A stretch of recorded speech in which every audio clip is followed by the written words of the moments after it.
Nataka nichukue fursa hii ni washukuru nyote katika jina la Bwana. Hamjambo. Basi nitaanza na kusema ninataka kuwafundisha wapendwa kuhusu sabuni ambayo inaweza wasaidia wakati mnaogea kulete mabadiliko katika maisha. Na tutaongea habari za sabuni ya kuondoa laana. Sabuni ya kuondoa laana.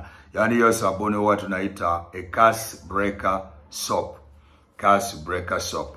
Japokuwa si laana peke yake inahusu nayo, lakini nitawafundisha wanangu wale mnaofuata Dr. Wilson Tayo. Tawafundisha hapa namna mnaweza kuitengeneza wenyewe, na kwa sababu mimi ni baba yenu wa kiroho kwa hii kazi, unanipigia simu nitakuombea, nitaidedicate, nitaiweka mbele za Mungu, ama nitakutumia aina ya maombi ya kuomba nayo ili Mungu aweze kuitumia kulete mabadiliko. Mungu anatumia chochote. Mungu anatumia chochote. Kumbukumbu la Torati mlango ule wa 4 mstari wa 7. Mungu yuko karibu nasi sana.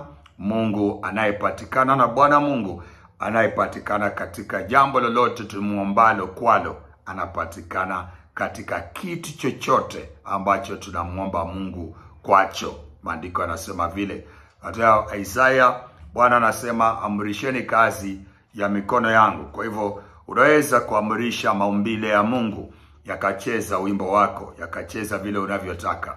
Kwa hivyo nataka nikufundishe vile unavyotumia maumbile haya, viumba ambavyo Mungu ameumba, mimea ambayo Mungu ametengeneza, iweze kuwa ya faida kwetu katika eneo la kutengeneza sabuni itakaoleta mabadiliko katika maisha ya watu wanaong'ang'ana. Kama umeenda Marekani, umeenda Ulaya, umeenda Europa, umeenda katika nchi za mbali kutafuta njia na riziki ya kukusaidia, lakini baada ya kuingia kule ni kung'ang'ana, ni kupitia ugumu, ni haujui ni nini, basi ile ni mikosi, ni laana zinazofuata, ni matatizo yanayofuata watu wa Mungu, na hawajui kwamba kwa kumwomba Mungu na kutafuta maarifa ya kiroho yanayoweza kusaidia, unaweza ukatoka ndani.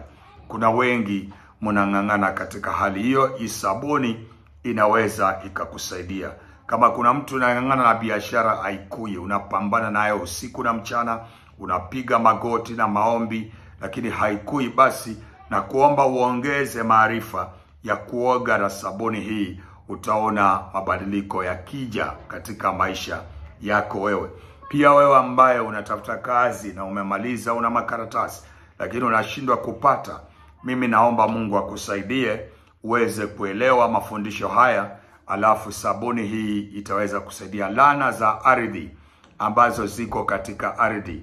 Mojawapo mfano ya laana za ardhi ni kama ile Mungu ananenea Adam, anamwambia utakapoilima ardhi basi itakutolea michongoma, haitakupotolea mimea nzuri, haitakulisha, itakutolea miba na michongoma. Yani you will labor, utasumbuka, utafanya kazi kwa bidii, utafanya kazi kama ndovu lakini utakula kama mchwa, maana jasho lako halitatoa matunda kamili yanayotoshana na kazi uliyoweka ndani.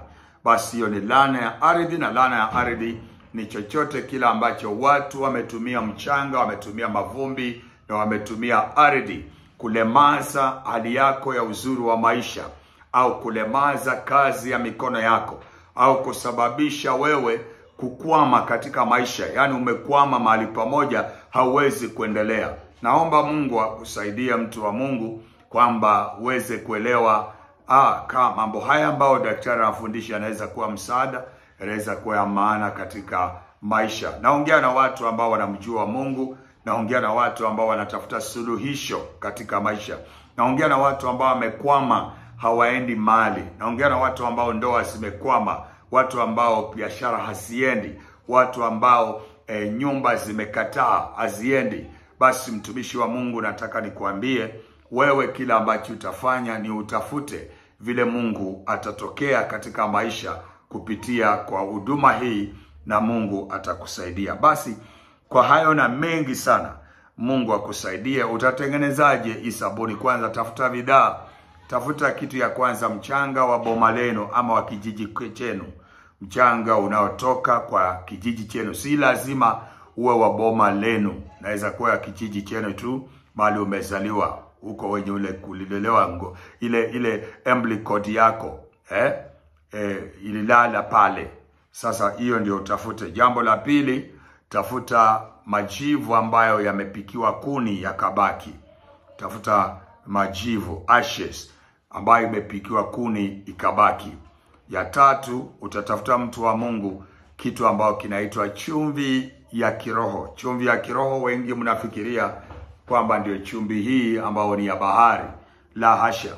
Kuna chumvi ya kiroho ambao kwa video zangu zingine nimejaliwa kuwa nayo, nimewaonyesha. Inaweza kuwa nyeusi, inaweza kuwa nyeupe, lakini huwa ni chumvi ya kiroho. Jambo lingine la 4, utatafuta majani jani 9 ya miujiza. Majani 9 ya miujiza. Kwa sehemu nyingine majani hayo yanakuanga makubwa. Ikiwa umejaliwa kuwa na majani ya miujiza mikubwa, basi tafuta 7 imetosha. Lakini kama ni yale ya kawaida, tafuta 9 uwe nayo. Alafu jambo lingine ambalo utafuta ni maji ya nazi. Tunda moja la nazi inatosha. Tunda moja la nazi inatosha. Maji ya nazi inatosha.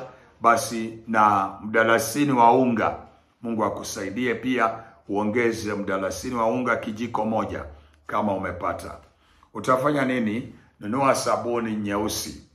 Sabuni kwa duka tu, hata kama ni deluxe, hata kama ni gani, nyeusi. Alafu tengeneza, ukakate vipande, kaichanganye na vitu hivi vyote, kaiponde katika kinu. Kaponde katika kinu.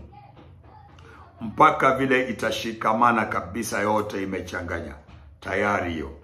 Ukishafanya namna hiyo, jambo lingine ambalo utafanya, uelewe kwamba wakati unatengeneza, kama wewe ni mama, usiwe katika hedhi, Kama wewe ni mzee, usiwe pia umetoka kuguza mkeo au mumeo. Mungu akusaidie ujiepushe na hayo mazuri ambayo ni ya nyumbani, wakati ambapo unaandaa kitu hiki cha kiroho, kitakusaidia. Pia jambo lingine ambalo nataka ujue ni kwamba katika mikono yako iwe ni misafi. Pasiwe na damu ambayo imemwagika, ama unalaumiwa katika mikono yako umemwaga damu.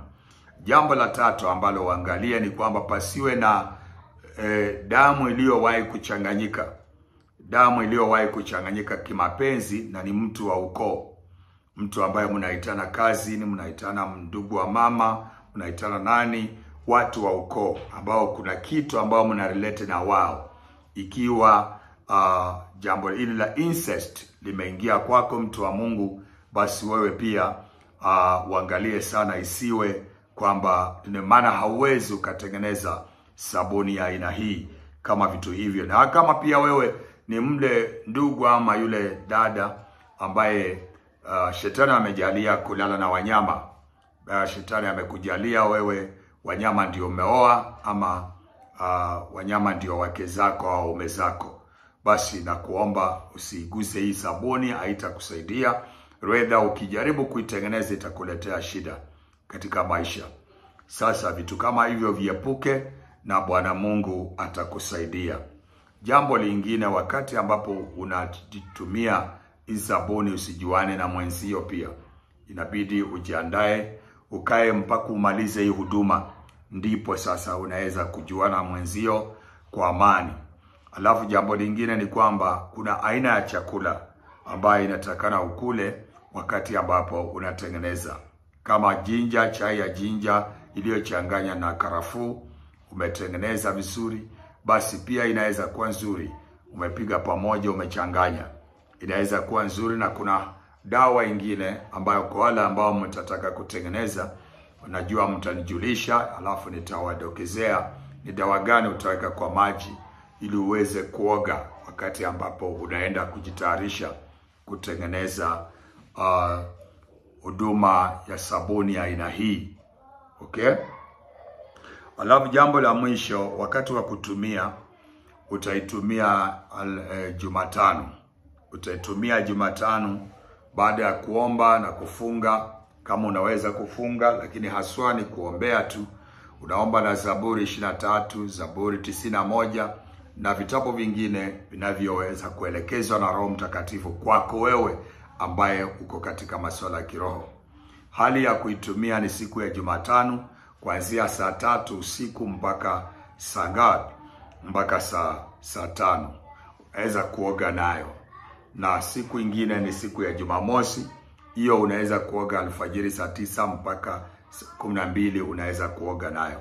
Na pia Jumapili unaweza kuitumia masaa yale saa 9 alfajiri mpaka ile saa 12 asubuhi. Mungu akujalie unaweza kuoga nayo. Hiyo sabuni inaondoa mikosi hiyo yote na inaondoa hiyo vitu ambavyo nimetaja. Hata kama imekuwa ni vitu vimekwama miaka ngapi, hakuna kitu kinashinda Mungu kutoa. Bora uapply kitu cha sawa na umwambie Mungu, lazima atakusaidia kubadilisha. Jabesi alimlingana Mungu na akamuondolea hali ile. Yeremia 23:22 mstari wa 29 hapo na 30 inaongea kuhusu habari za laana za mchanga. Mtu ambaye amelaaniwa kama vile Yeremia inasema pale, utakapomlingana Mungu na uoge na sabuni aina hii, basi Mungu hana budi atakujalia, atakupa rehema. Utapata rehema na utapata mambo yako yanabadilika. Hakuna mtu aliyeumbwa kwamba angamie na kung'ang'ana miaka yote na kuondoka duniani akiwa hivyo. Iwe ni huduma unafanya, iwe ni biashara unafanya, iwe ni mambo ya kiroho, iwe ni makanisa unaendesha, iwe ni mambo ya biashara, makampuni unang'ang'ana, unakaa ng'ambo, kazi haupati, basi mtu wa Mungu, suluhisho liko hapa kwa hii sabuni, na nimekufundisha namna ya kuitumia. Utakapoitumia usitumie sabuni nyingine yoyote. Utatumia hiyo peke yake, lakini mafuta au perfume unaweza kujipaka ukiondoka na kwenda kazi. Mungu akujalie hayo na kuwezeshe kusikia mambo haya. Ni hapo kama Mungu anakujalia unatengeneza, utanipigia simu ili niweze kuelekeza namna ya kuweka kile kitu ingine, alafu pia kudedicate, kuifanya wakfu ili uweze kune. Kama unaweza, unajiamini, sawa. Lakini kama pia hauwezi, unataka hiyo sabuni, unaweza itisha kwetu. Ninaifanya na hela kidogo sana. Naifanya na hela kidogo. Kwa mara ya kwanza nitawatajia hiyo sabuni ninaitengeneza na shilingi 1000 ya Kenya, $10 peke yake. $10 peke yake.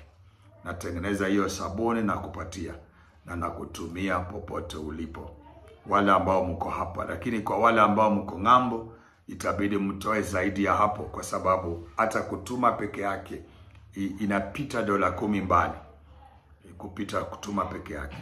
Kwa hivyo Mungu awajalie na Mungu awabariki wale ambao mtanyenyekea na mmepata kwamba mtu huyu labda hii jambo inaweza kunisaidia. Basi na kuomba macho yako ya kiroho yafunguliwe upate kubaliana jambo hili lete msaada kwako. Situonane katika mkutano wa crusade unaoanza tarehe 27 mpaka tarehe 30, na revival itaanza tarehe 1 mpaka tarehe 7. Kuna watumishi wa Mungu kutoka Tanzania na hata Kongo, Kenya, Solomon Mkubwa pamoja na Rose Muhando ndio watakuwa wageni wetu upande wa uimbaji, watakao kuwa wakihudumu katika mikutano hiyo. Mungu awabariki na Bwana awezeshe. Mkutano uko Busia County, Kenya, na town ni ya Bomala. Tutakuwa hapo, tumepaka hapo kuona vile Mungu ataweza kuokoa watu walio katika eneo hili na kufungua watu angalau nafasi ya mioyo yao imkubali Mungu, na Yesu awape nafasi ingine katika ufalme ujao. Wacha Mungu wa uzima awabariki. Asante.